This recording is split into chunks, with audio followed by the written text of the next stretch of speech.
Good day everyone! So for today's video, magama ko og multiple LEDs using Arduino's digital outputs and a breadboard. Into Arduino Uno og mohimo tag simple program aron mapasiga ang mga LEDs into patterns.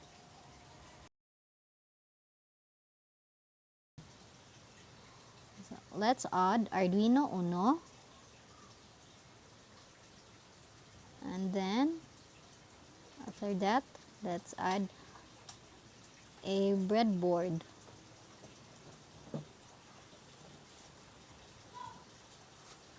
Let's put the breadboard properly.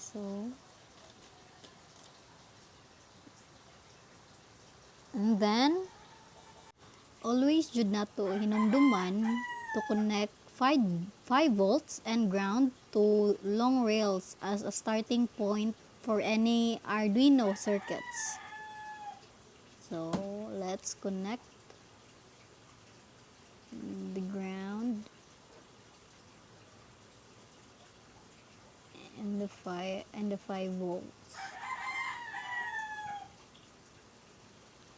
Atong tarungon ang wiring para di ta malibog.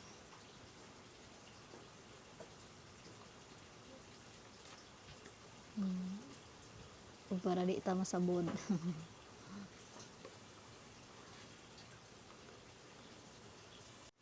Ato lang hinay-hinayon o plaster.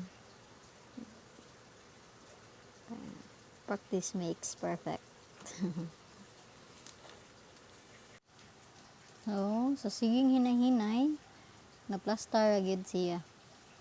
Atong tarungon. And then, let's change the color into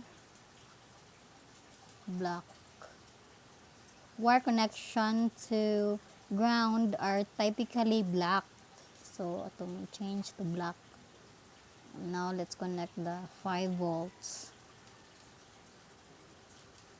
And we'll change the color into red because wire connection to 5 volts are typically red.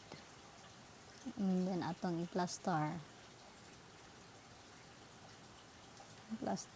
para di masabod.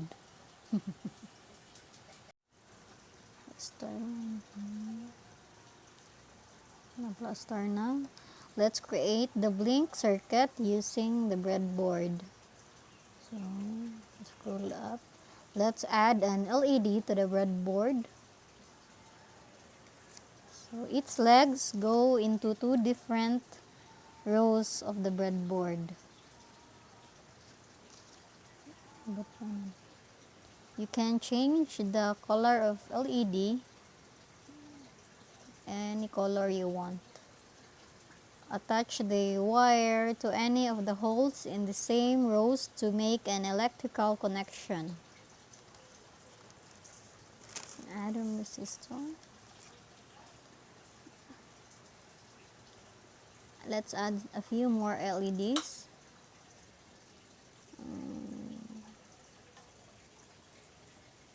And change the color of LEDs that you want.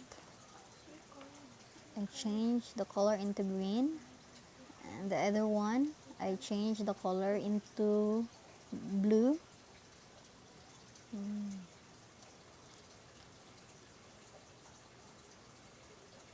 Along with the companion resistor.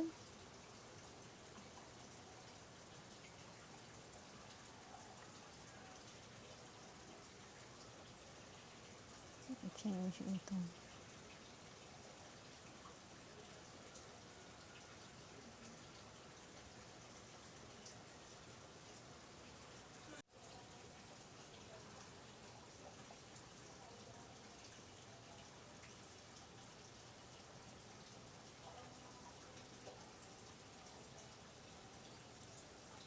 and then it's done. So attach the wires to any of the holes in the same rows. Connect the wire.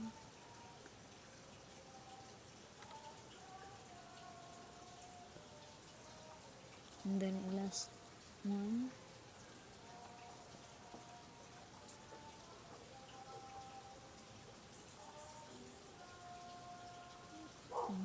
It's all done.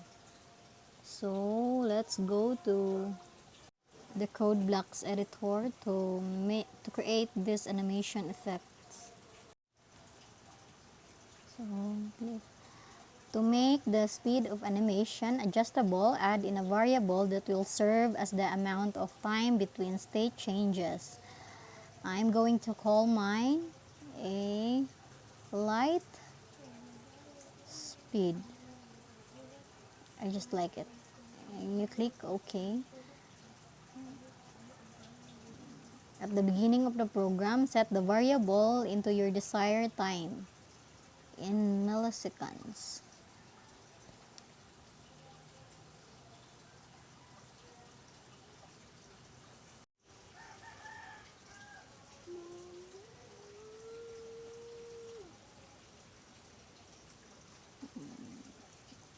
Drag the new variables into the wait block to set it to whatever light speed is set to. Don't forget to do the drop down for milliseconds.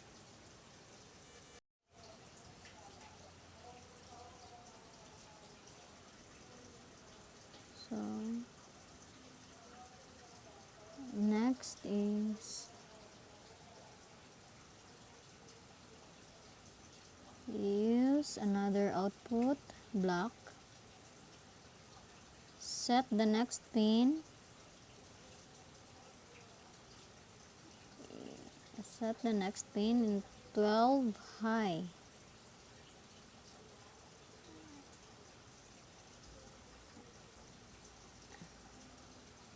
And then control.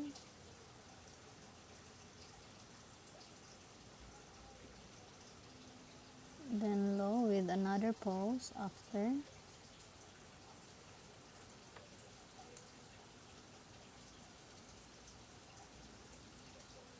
Lights.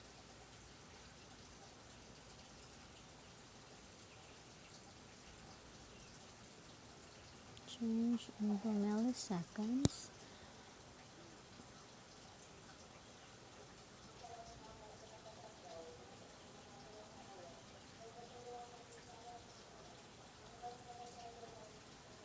Change into 12 low.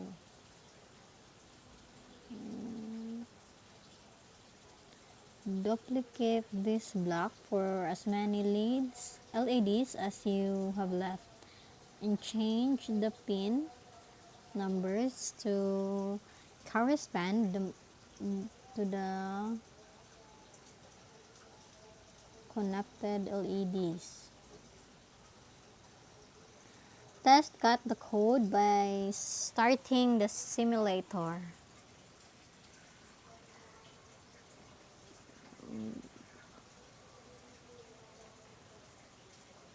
So that's the result. The LEDs are lighting.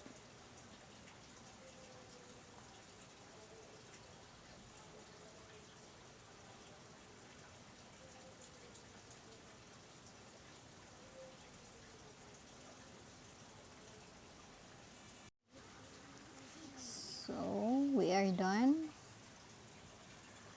Thanks for watching. Bye bye.